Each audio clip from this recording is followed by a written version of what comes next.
It's football time. Welcome to Pabst Interview, Blue Ribbons, Red Zones. I am K.O. Kylos, and I am joined by my co-host, our courageous commish, Chad. Please introduce our week 2 guest. I was very much looking excited to this appearance on the show. After week 1, having been number 2 in points earned by just a point and a half to this individual, having the matchup week 2, just high potential. I was so excited, and just what a letdown in the lambasting that I was able to provide to really show everybody who Daddy is. I've been kind of waiting, just being the great commish that I have been for years, and I think Right. it's just time to really show people what's up. So, as you should know it, Kai Rimjob, the man with the bourbon, the man who shows up to give the superlatives, has been a phenomenal add to the league for what it's worth. So thank you to KO for bringing him on.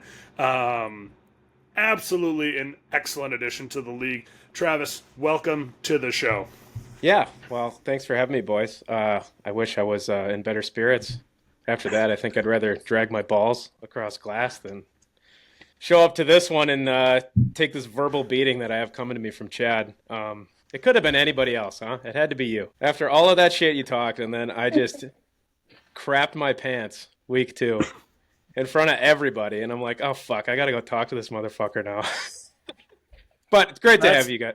Thanks for having me, guys. Appreciate it. That's why I committed you to the show Yeah, should have said right no. after the matchup. I'm like, oh, this will be great. I'll get him on. Because win or lose, you could not bet. Like if you, Yeah, I I had know. something come up. You think it would have been bad with you here, dude? It would have been worse if you'd have been like, oh, no, I can't make it. It's like, oh, okay. Yeah. Just to listen to that, just get shredded. Oh, you have Nick on again. Holy fuck, man. Did that guy come swinging punches last week? That was awesome. It really cuts a promo. Like, Holy I fuck, mean, dude.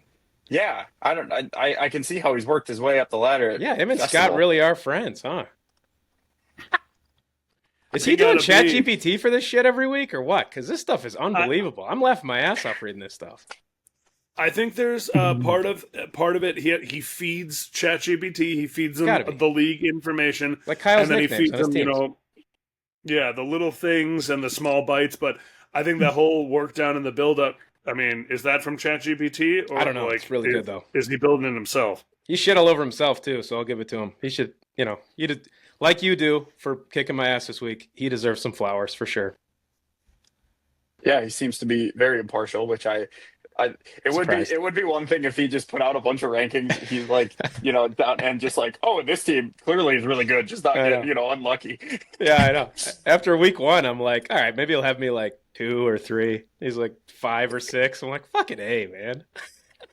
It's fair. He had me going on the what elder abuse. Yeah, He that's goes great. 282 points for that's not champion. That's elder abuse. I'm like, oh hell yeah. He was made for the Yeah, mic. His kid's obviously doing the right thing for sure. I know he's on the mic and probably killing it too. So phenomenal there. Good week of fantasy. We'll dive into more of that. Just some notes from last week. We talked it. We hyped it up going into the game. The Packers looked excellent once again. I'll say from my end, the Micah Parsons trade continues to look Dude. like exactly what they wanted it to be. A couple other bites I'll grab. Seattle went out there and got the W. Darnold, he's getting there. He's kind of dialing some things in, but He had a slow start in Minnesota too. Yeah, that's I fair. was happy to see Rodgers come back to earth a little bit, back to old ways. It also didn't hurt that we got that scoop and score Yeah, can on you that walk me kickoff. through that? Holy fuck, dude. What the hell was that? Did he touch the I'm ball? I sitting didn't even there- see it. No. So under the new rules, years ago, the ball used to be live on a kickoff, Sure. and you would have to touch it and actually down it. They got rid of that rule for some reason for a few years, but with this new kickoff rule, they made that again. So if it lands in the landing zone, if it lands in the end zone, it can bounce out like it used to. Right. And I guess if it landed short, it wouldn't be live either. It would be an automatic penalty. But if it lands in the landing zone, it is a live football. And apparently, Caleb Johnson didn't know that. I was half expecting though to it's your see him. job. Yeah, dude. I was half expecting to see him as a cut candidate this week. I don't know who's got him in the league. I don't- That can't feel great. Oh yeah, in our league for sure. I mean, I could actually see the Steelers not playing him this week as Oh, punishment. fuck no, man. Even though as a rookie you want reps out there and you want to see what he can do, but I mean after that maybe he got some sort of punishment at practice. But You got to think So Tomlin's not happy we with dabble that. in that. I don't want to dive headfirst past that. I mean, we had that. Let's talk the Packer game first. Let's go over that. Let Sure. me get your guys' thoughts on that. Go ahead, Travis. Yeah, I mean, unbelievable. I don't know what else you want to see. The offense stalled a little bit, I think, throughout the game, but they still threw 400 yards. A couple missed connections to Golden, and he's looking like a fucking stellar pick. You know, the defense, I don't know what else you can say. Micah Parsons is as advertised, if not better. I was looking up stats before this. Wyatt is like 5th in pressures in the league. I mean, he's a good player, but holy fuck, man. Like, Micah just opens it up for everybody, and Nixon's balling out. Valentine's balling out in the back end. I think it just buys those guys so much time to, like, track the ball. We're still waiting on X to have, like, a classic Xavier McKinney game, you know? And we haven't seen anything crazy like that yet, but that's coming down the pipe, you know, for sure. And I don't know, man.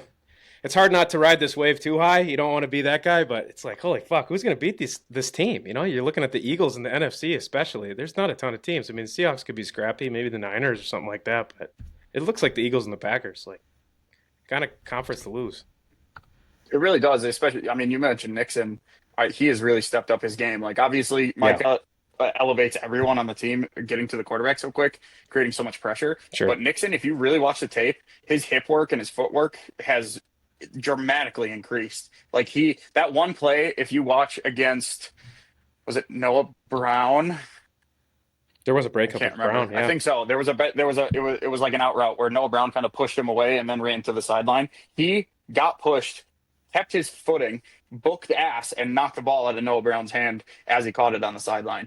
And like just that, like I don't know, he's looked really impressive. So if he can continue to keep that up, I love it. I'm interested to see what the offense looks like without Reed. It scares me a little, but I just think that's a step for Golden to take. Dobbs is still going to be out there. We're going to see Wicks, who's been catching the ball this year. And he was on the hands team on the kickoff. Terrifying. Yeah, right. I was very terrified, but he caught it. So I don't know. I'm kind of with you. You know what I want to see out of this Packers team? I want to see them beat up on a bad team because we just beat two pretty good teams. We need to beat up on a bad team. Like when we play those bad matchups, we can't play down to their level. That's what we've done in the past. We've had some close games against some bad teams, and we need to put up 40 points like the Lions just did. I was just going to say that. I don't want to jump over your toes here if you're trying to jump in, Chad, but like, I agree completely. Like that is what this team has been lacking, and what LaFleur seems to kind of. He's a great coach, obviously, but like leader of men, you know, you get punched in the mouth by the Packers. That's how you fucking respond. You get punched in the mouth by anybody. You throw up 50 on your division rival. I mean, the Lions looked fucking unbelievable. Made me feel better about week 1, to be honest with you. I was like, I keep scoring, Absolutely. motherfuckers. Makes me excited to play the Bears. Yeah, I know. So you can jump in whenever you want because I can just have Kyle cut out whatever I don't like anyway, so it's fine. But no, and to your point, they've looked great so far, and I think what you're talking about is having a team that you can absolutely just beat the shit out of. Yeah. I mean, we're talking Browns, we're talking Cowboys. Cowboys just came out, you know, a big game. They had their game against the Giants. Good for you. You Micah's let gonna Russ, have 5 sacks in that game. you let. You might play offense, dude. I mean, you let Russ. They let Russ cook, and then we won. It's like, okay, yeah, whatever. Then you go against the Bengals without Burrow. You're looking at the Cardinals, the Steelers, and the Panthers. Your next 6 games, you can slate those as 6 wins. Like the Packers should win the next 6 games. There's no reason not to. And those are teams like this Sunday at noon. I want to see Love throw down on the Browns. I think he's due for one of those games to kind of show everybody where his status is in the league. Like he's missed a couple shots here, but he's gonna have to. Yeah. The Browns have a really good run defense. They just held Henry to like 20 some yards. Yeah. Like Jacobs is good. He's not Henry.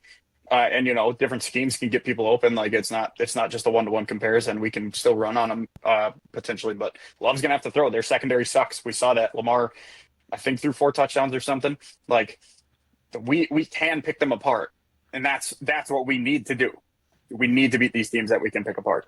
Yeah, I'm curious what your thoughts are on like Dobbs and just taking that next step. Is he just going to be your consistent like 5 catches, maybe a touchdown kind of guy? I mean, maybe that's all we need him to be. Yeah, I don't think he steps up into the number one read role by any means. Um, I don't know if he's that guy. Like, but you said like he's just the reliable guy. He's going to be out there. He's like Tyler Lockett, I think. Like he's just going to go out there. He's going to catch the ball.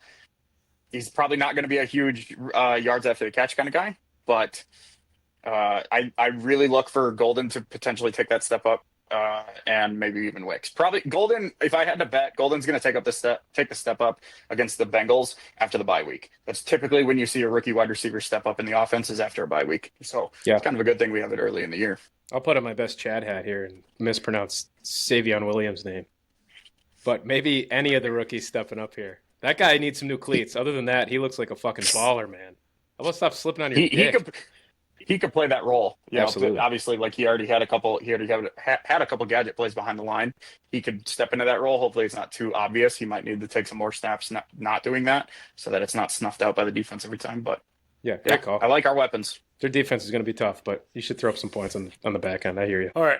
So just a look around the league. Let's talk Cowboys really quick. So Cowboys had that overtime win over the Giants. They let a wicked one for Malik Nabers, which was just an absolute stat patter for fantasy teams. They lost to the Eagles 20-24. We'll see what happens. I mean, what do we got? Sunday, September 21st. This weekend they have the Bears. So we have shit pile versus shit pile. So we'll see what happens there. Looking like a Hawks. great offense to have some fantasy pieces of, man. I saw that trade earlier Absolutely. today. I mean, okay. Why not? So then we got Saints Seahawks at 3:05. I think we'll be just fine there. Saints Cardinals. The one I'm looking out to is October 5th. Seahawks Buccaneers. Baker Mayfield. Whatever happened before. They say he's the comeback kid. It's crazy to think that the only thing he came back from was being a Cleveland Brown. But And Carolina Panther. stat line That's has true. been phenomenal. Like the guy is hanging it up there with all of the best QBs in the league. So we'll see what happens there. And then the only other thing we look at is the Vikings. The Vikings drop one. You know, they beat the Bears, but they drop one to the Falcons, which nobody wants to lose to the Falcons. They're looking down the barrel of the Bengals, Steelers, Browns, kind of what the Packers are looking at. However, Aaron Jones goes out on IR. Looks like JJ McCarthy's going to be out for a while. You know, the Ginger Jesus 1.0, Carson Wentz is there, so we'll see what happens when it comes to that. But a lot of questions when it comes to that Vikings team. Carson Wentz versus Jake Browning, the Week 3 matchup we all wanted. We all knew it was coming, right? Who's not excited to watch Carson Wentz play football again, guys? I can't wait. Joe Burrow is made of glass, and Jake Browning is made of ass, gentlemen. That's going to be a shit fest. Well, hey, don't say that because, I mean, he threw 3 interceptions and was still somehow able to come back against the Jaguars. Yeah, That franchise is continuing to give me headaches. kidding. All right, we'll talk around the league here in the NFL. That's the reality, but let's talk about fantasy. So a couple good clips from last week. Week 1 was what it was. We had Nick on to talk about it. Week 2, here we are. What did Nick say? It was the fantasy fraud battle, the battle of, you know. So we saw they hit the second Bauer back up at that 140 range, knocking off Kyrim Job. Just the percentage of your hits that week, you had some big bench points. Really make your team, I think, look worse. I'll give you the credit though. Couldn't have predicted those bench points versus what you started. I personally would not have even swapped out anything that you had. I mean, that's the same thing to say. You know, look at what I had for a starting quarterback versus Goff. These things happen, but unfortunately, you ended up on the worst end of 50 points. Just an absolute thrashing. And honestly, it made me sleep better that night knowing that even if I had played a Doomsday, I still would have gotten my ass kicked. So That does some help. weeks that, it's that, just that does help. It's worse if you would have lost by 20 some points, where a Doomsday Marv flip really kills. Like that's the worst. Yeah. Right. It's like I should have just. ask Alvon. Like he knows exactly what I'm going through every week, man. Oh, except this week. Kyle. Not. Not this week. What the fuck happened there? My team shit the bed. That's what happened. KO's keepers did not step up to the plate. Well, some of them did. It's the two rookies that are holding me down, really. Well, and Brian Thomas. I don't know what's going on there. Brian Thomas Jr. soft, doesn't have the dog in him. He needs to find that shit right now. I don't know what the hell's going on in Jacksonville. Liam Cohen needs to get on his ass. But yeah, the two rookies are killing me. They're my first and second pick. I'm relying on them way too much. Hampton's getting the bench. I got to ride Genty because Genty looks so good. His box score looks like shit, but if you actually watch the film, he looks incredible. And this fucking coaching staff is putting out Dylan Laube on the fucking 2-minute drive. Yeah. What are we doing? Well, Vegas. Come on, Pete Carroll. On your fucking birthday, dude. What are we doing? I know you're 74. Maybe you need to hang it up because maybe you got some fucking Alzheimer's you're dealing with. Jesus. most negative yards in the league before he hits the line of scrimmage. Ashton Genty. That's got to feel awesome. Also, I mean, if there's a Balls of Steel award, we might want to just award Elv on that for trading away Lamar Jackson to you and then riding him on the bench to play Prescott for the dub. Like, yeah, man, I was so pumped. Dude, I was like, oh, he set his lineup. He took Kittle out of the tight end spot. He started a new tight end. I was like, oh, and he still started Dak over Jalen. yeah, and he threw up. This some is why fucking I don't points. shit talk, man. Yeah, I know. I hear you. I do, and then I fucking run into Chad in a fucking train with 4 tight ends Yeah. on his fucking team. He still kicks my ass. Yeah, my team's looking more like a second half of the year. I just need to accumulate some wins at the beginning here before the rookies start doing something. Because, boy, Yeah, well, Second half of- the wide receiver second half of factory the is year. open, gentlemen. Whenever you're ready to talk some trades. I know Chad's still barking up that Bijan tree. I think I'm going to hold on to him for a little while. Oh, I'm giving you everything I got. Let's run through it quick. This is Nick, the Pabst Interference Power Rankings, where wins are made up and dignity doesn't matter. Up one from last week. The commish is sitting on top of the league's only undefeated squad, dropping 142 like it's happy hour pricing. Festival Has Rats jumped up 5 spots to number 2. The self-proclaimed current champ bounced back with a 140 curb stomp over Teal the Love. Number 3, the Jettas are up 1, 4-3. Jay lost the barn burner on week by less than 2 points. This team is like the 2001 Jetta flashy stickers on the outside. But the muffler's about to fall off. KO's Keepers is down 1 from last week.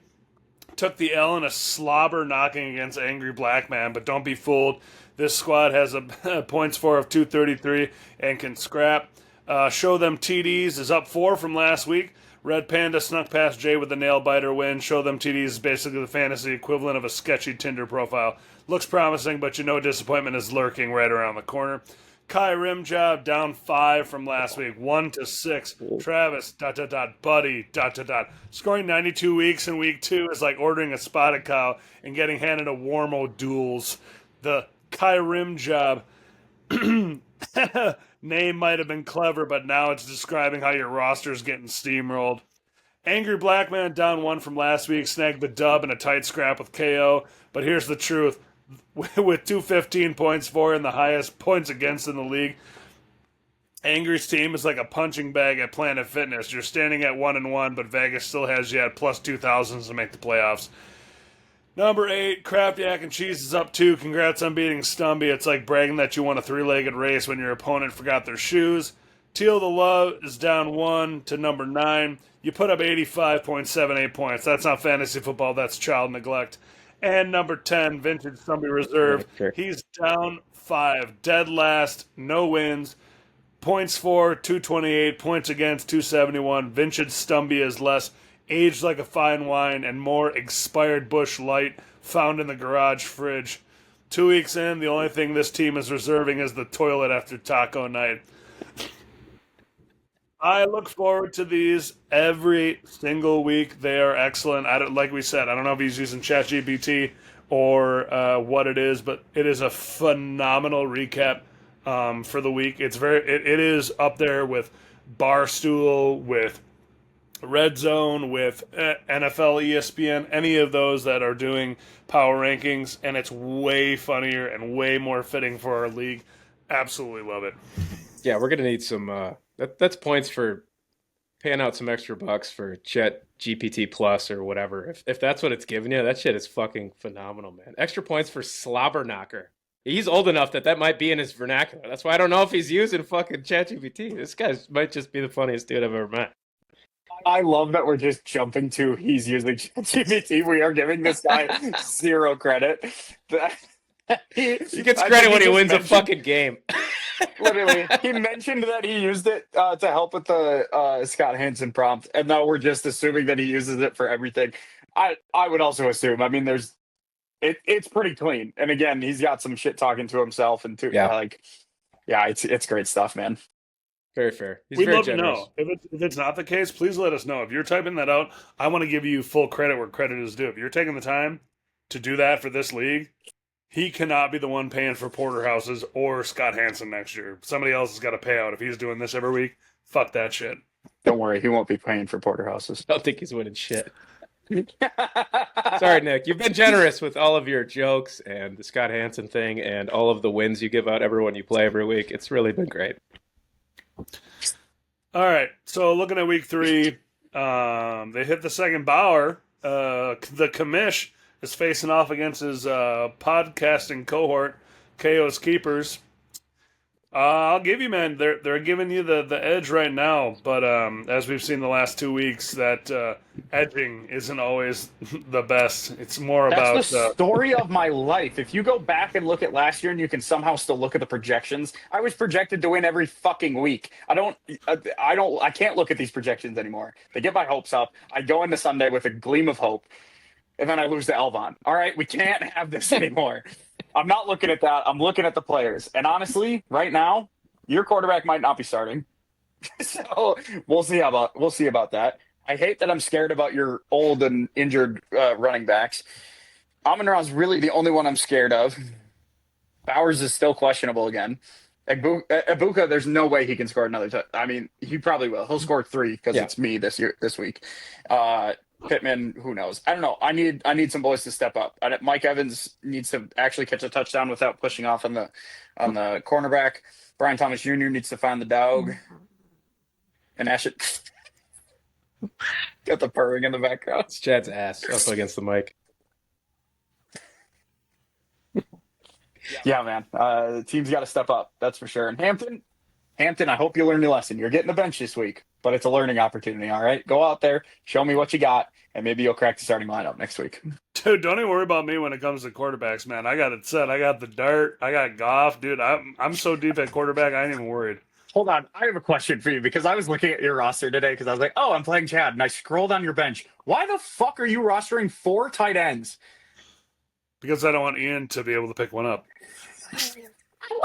What the most incredible part about this, gentlemen, is that Ian doesn't need a tight end, apparently, because he started fucking Dallas Goedert, who didn't play last week, and still fucking beat Jay. What the fuck is going on right now? It's week 2, man. It's week 2. Well, we're still in the info gathering. It's like, this is what's happening. We don't know what's going on. We all thought that, San Francisco and the Seahawks are both like, but they were just playing each other and they're both really good. All of a sudden they go out and play 2 other teams and they look great. You know what I mean? Yeah. We thought the Steelers were great after week 1. No, they just played the Jets. Like, we don't know shit about fuck right now. We're in the info gathering era of the NFL season right now. Absolutely. So we'll dig in through here. So KO and I here, Festival has rats. We're probably going to have to change that soon.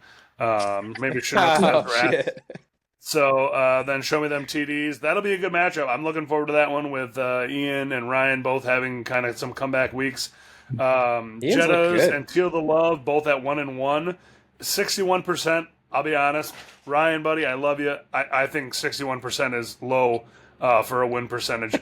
Buddy, until you score over 100 points, we're not tealing any of the love in this podcast. So you're gonna have to eat that one. Hopefully Kyrim Job doesn't give up the first win to Vintage Stumpy Reserve. I would love to see him just fall right off the tracks. And then Crap Yak and Cheese and Team Angry Black Man, both 1-1. I think we're splitting hairs there, so we'll have to see what happens. Yeah, agreed. I'm actually pleasantly surprised by Ian and Kyle's team. Kyle's fucking steady Eddie, man. I feel like nobody talks about him ever, and he's just always in the fucking game every week. I don't know what's going on with Ian. You might have to walk through that trade this week, commish. And the only thing worse than 0-2 start is an 0-3 start next. So, let's get ready to start trading away some assets. I'd like CeeDee Lamb on my team. He'd look better. Yeah, you also like George Kittle on your team, don't you, Mr. J.K. Dobbins? Well, wheeling and dealing, baby. Couldn't let Chad have the last laugh before we started this podcast. Yeah, you can have whatever you want. You just let me know what the world actually costs for you. Apparently, it's more than 4 firsts. So, I ain't trading him. What the fuck am I going to do? Sit on the bench and lose the rest of these matchups? Come on, man. Wait to week 5. Travis, you could use 1-4. You could use one of those firsts for a guy who could be Bijan. I should. Why would you want the boat? It could be a boat. It could be a boat. The Jerry Jones School of GMing. I really should subscribe to more of that, I think. Hey, that boat could be 4 boats. That's what I'm putting on the table. That boat could be 4 boats. Yeah. Is it likely? No. Look at Ashton Chanty.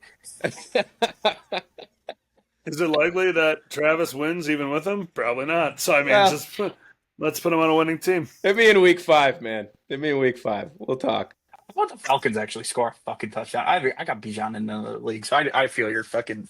He's still good. He's still good back. He's still putting up points. What a dog shit fucking game that was, guys. I don't know. Full.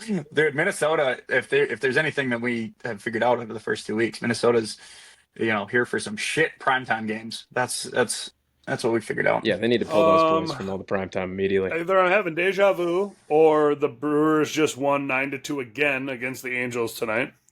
Sounds right. So that's exciting stuff. Just a shout out to my kid. So he is now, I think, 2-0 in our other league. Kiss My Bass. Good for him. Dropping absolute lambasting at 152-91 last week. Is that a ChatGPT generated name, Dad, or are you just really proud of your kid? Oh, I'm super proud of my kid, but also that's my name because I love fantasy football names. And then in this other league I got this other eight team league. It's not even an 8-team league, so I call it the Labatt's Learner League, kind of a playoff of the Pabst Interference. Just from a couple of friends and stuff who haven't played before, they're looking to play. So it's technically an 8-team league, but it's really 7 teams, and then we have one that we call the Bot, which is, we're jokingly, it's my wife's team because it's her email. The Bot right now is 2-0. Oh god! Just beat me last week, 135-85. Just absolutely schlobber-knockered. Whatever Nick said that term was. But even in that league, my kid and my wife's bot team are 2-0 in that league too. So some family pride in the fantasy world. So what's your record in that league? 1-1. I won the first one and then I lost the second one to the bot. But yeah, you brought up family pride. I just had to know. I was really hoping you'd say 0-2. Yeah, we all no. No, I'm trying to spread the wealth to every team that I have this year. So I'm playing mine. 2 leagues. We got 2 family leagues. I'm playing my kid in both. He's 2-0 in both. It's just unbelievable. It really does give, like guys like Elvon, who you count out every year, and then he fucking pulls 140 points out of his ass. You're like, fantasy football, man. What the fuck? I spend so much time in this shit, and I just shit my pants every week. Literally, I spend way too much time in the off season. I spend way too much time playing this game that we play. You have a podcast. And the fucker that won my other league, the fucker that won my other league this year, drafted, made one trade that made his team worse. One did not make any free agency roster moves. Nothing. Just one trade. He traded away Josh Jacobs for fucking James Conner, I think. Yeah. And before the touchdown run that Jacobs had last year, and he fucking won the league. Yeah. So it's like, why do I try so hard? I don't know. Chad's trying to do the same thing this year. Just terrible trade and win the league, There you go. Okay. All right. Well, fine. I'll keep those 4 first rounders to myself then. Fine. And I'll give you 5. And Ashton Jetty. Well, I'll give you 6 because I've got them. Keep going, baby. All right, boys. Phenomenal show, Travis. Thanks again for sitting down with us, man. Boys. No, it's a fucking blast. It's hard to follow up after Nick just roundhouse kicked everyone in the fucking mouth last week. So hopefully that was entertaining enough. But man, that guy, he's gonna have to be a repeat guest, boys. Every fifth fucking sixth episode, get that motherfucker on here. Who's next? Can we tease it? Ooh, that's a good question. I don't know. We'll look at it based off of matchups, and I'd really love to see like an absolute throttling by a random team to have them on so they can just. What I really like to do. So in this instance, it was perfect scenario that if I invited you on the show, one of us was going to be able to put their balls on the table. Yeah. Good news was it was me. Yeah. As it should be. However, next week what I can do is we can wait. I want this to be. Nick came out swinging even after a loss, but I want to get guys on the show who are winning so they can just what is it, schlobberknockle? What did he say was the term? Schlobberknock everybody. Yeah, I want somebody I'm not to going to correct him. I'm going to let him keep saying it. Yeah, you're right. Whether it's Drews, whether it's Elvon, I mean, we'll catch him. I mean, it'll take 7 weeks to lock him down for 20 minutes, but who knows? If they have good service in fucking Punta Cana or wherever the fuck that guy is. What a fucking perfect guy to have in the league. And he still keeps winning. I don't even get it, man. This guy. All the flowers, Elvon. Yeah. Keep it coming. Hopefully I have a better outcome for next year, or next week. I mean, next year. I'm not already looking towards Jesus, man. I tell you, it was a rough week too. Yeah, hopefully I can overcome the commish over there. We'll see how my team actually performs, but that'll be fun. At least we are guaranteed that next week, where me and Chad can at least shit talk a little bit after our matchup. Best of luck, boys. I know who I'm rooting for, and it's not fucking Chad. Great. I got Travis in my corner. There we go. Good luck, boys. Appreciate you. Everyone, thanks for listening. We'll see you next week.